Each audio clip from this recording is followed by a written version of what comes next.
자, 우리 시간으로 잠시 뒤인 오후 2시 미국 제47대 대통령을 선출하기 위한 미국 대선 본투표가 시작됩니다. 미국 역사상 첫 여성 대통령의 탄생일까요? 아니면 트럼프 시대의 귀환일까요? 네, 세계가 주목하고 있는 미 대선.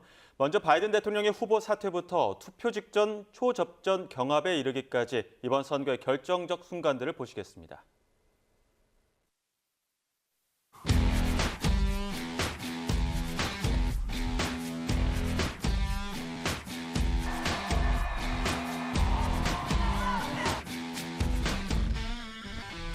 COVID, excuse me, dealing with everything we had to do with.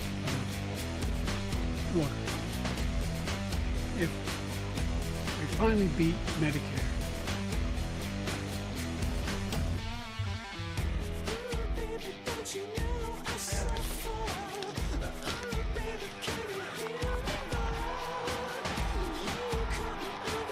I'd like to thank our great Vice President Kamala Harris.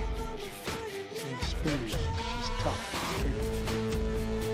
I accept your nomination to be President of the United States of America. They're eating the dogs, the people that came in. They're eating the cats. They're eating the pets.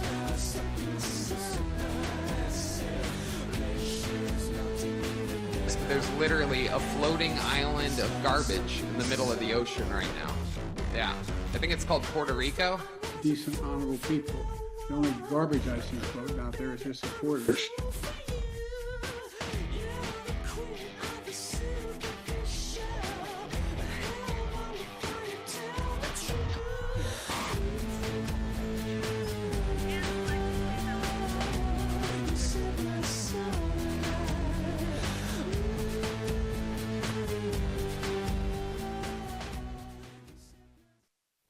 네, 초접전 대결이 이어진 이번 미국 대선 결과가 어떻게 나올지 세계의 관심이 집중되고 있는데요. 워싱턴과 뉴욕 특파원 차례로 연결해서 분위기 알아보겠습니다. 먼저 홍상희 특파원 연결해 보겠습니다. 홍상희 특파원. 네, 워싱턴입니다. 네, 이제 곧 미 대선 본투표가 시작될 텐데요. 선거를 앞둔 현지 분위기 어떻습니까? 네, 지금 저는 백악관 앞에 나와 있습니다. 이 밤 늦은 시간이지만 지금 철제 대형 펜스가 설치되어 있는 모습을 제 뒤로 보실 수 있을 텐데요. 그만큼 경비가 삼엄해진 모습을 볼 수 있습니다. 이제 잠시 뒤 이곳 시간으로 자정부터 뉴햄프셔 딕스놀 비치를 시작으로 6일 새벽 1시 알래스카까지 25시간 동안 본투표가 이어집니다. 워싱턴 DC는 선거를 앞두고 보안을 강화하고 있는데요. 이 백악관뿐만 아니라 의회 의사당과 연방 대법원 앞에도 삼엄한 경계가 펼쳐지고 있습니다. 2020년 대선 이후 일어났던 16 의사당 난입폭력 사태 재현을 막기 위해서 이곳 워싱턴 DC는 물론 미국 전역 투표소에도 경찰 배치기를 늘리고 선거관리사무소에 방탄 유리를 설치하는 등 경계를 강화하고 있는 모습입니다. 네, 사뭇 긴장감이 감돌고 있는 모습인데 해리스 부통령과 트럼프 전 대통령 오늘 하루 막판 총력전을 펼치지 않았습니까? 지금 이 시각 현재도 유세가 진행 중인가요? 네, 그렇습니다. 해리스 부통령과 트럼프 전 대통령 모두 이번 대세 최대 승부처인 경합주 펜실베이니아주를 마지막 유세지로 선택을 했습니다. 그래서 지금도 이 시각 현재도 유세가 진행 중에 있는데 조 바이든 대통령의 고향인 스크랜턴부터 앨런타운을 거쳐서 해리스 부통령은 현재 오프라 윈프리, 레이디 가가 등과 함께 필라델피아에서 유세를 열고 펜실베이니아에 올인을 하고 있습니다. 자유를 향한 투표와 새로운 미국의 시작을 강조하면서 펜실베이니아에서는 유권자 집을 직접 과가호호 방문하기도 했습니다. 해리스 부통령의 마지막 메시지 들어보시죠. Can you feel it? We have momentum, right? And we need everyone in Pennsylvania to vote because you are going to make the difference in this election.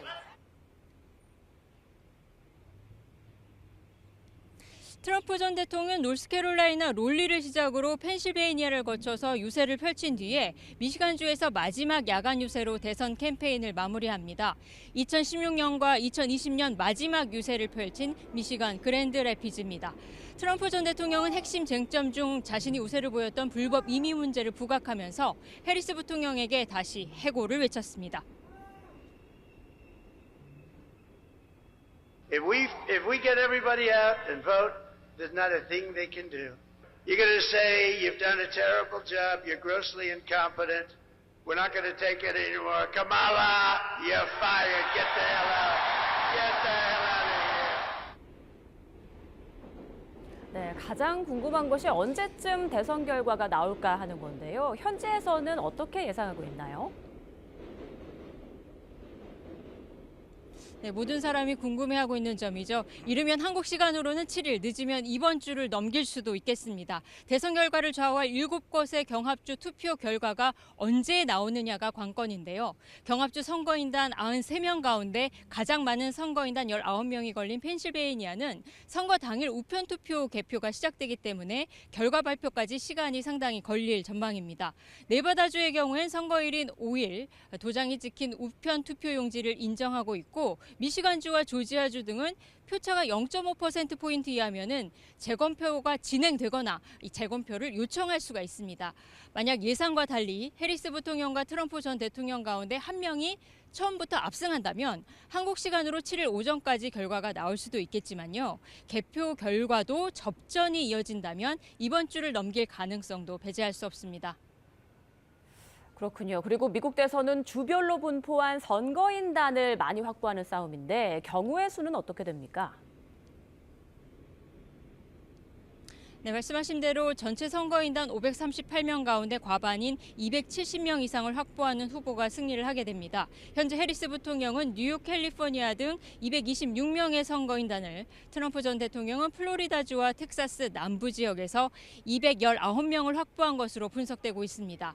한 표라도 더 얻는 후보가 주마다 배정된 선거인단을 모두 확보하는 승자 독식 구조이기 때문에 경합주 7곳에 걸려있는 선거인단을 누가 더 많이 확보하느냐에 따라 대선 승자가 결정됩니다. 해리스 부통령의 경우에는 펜실베이니아와 미시간, 위스콘신 등 러스트벨트에서 모두 이길 경우 매직 넘버 270명을 달성하게 됩니다. 트럼프 전 대통령은 펜실베이니아 다음으로 선거인단이 16명으로 많은 조지아와 노스캐롤라이나에서 승리하고 펜실베이니아에서 이길 경우 백악관에 재입성하게 됩니다. 때문에 선거일 전 마지막 날 두 후보가 승리가 절실한 펜실베이니아를 선택한 것인데요. 과연 7곳의 경합주 투표 결과가 지금까지 여론조사와 비교해 어떻게 나오게 될지가 이번 대선의 관전 포인트입니다. 네, 워싱턴에서 전해준 소식 들어봤고 이번엔 뉴욕으로 한번 가보겠습니다. 뜨거운 관심 속에 이번 대선이 초박빙으로 진행되다 보니 투표소 등에서 폭력 사태가 발생할 거란 우려가 커지고 있는 상황인데요. 뉴욕 연결해 보겠습니다. 이승윤 특파원. 네, 트럼프 전 대통령이 대규모 유세를 벌였던 뉴욕 맨하탄 메디슨 스퀘어 가든 부근에 나와 있습니다.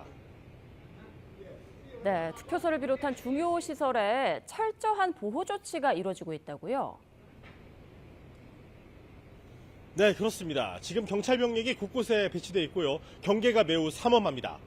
미국 대선이 초박빙 구도로 과열 양상을 보이면서 2020년 대선 직후 의사당 난입 사건과 같은 폭력 사태의 재발을 막기 위해서 보호 조치가 이례적인 수준으로 격상된 겁니다. 미국 정부는 유권자들을 안심시키기 위해 선거일과 그 이후에 폭력이나 혼란에 대응하기 위한 전례 없는 보안 시나리오를 가동했습니다. 특히 경합주에서는 이번 선거 기간에 지난 대선 기간보다 4배 이상 늘어난 대규모 인원을 투입해 24시간 투표소를 감시한다는 방침입니다.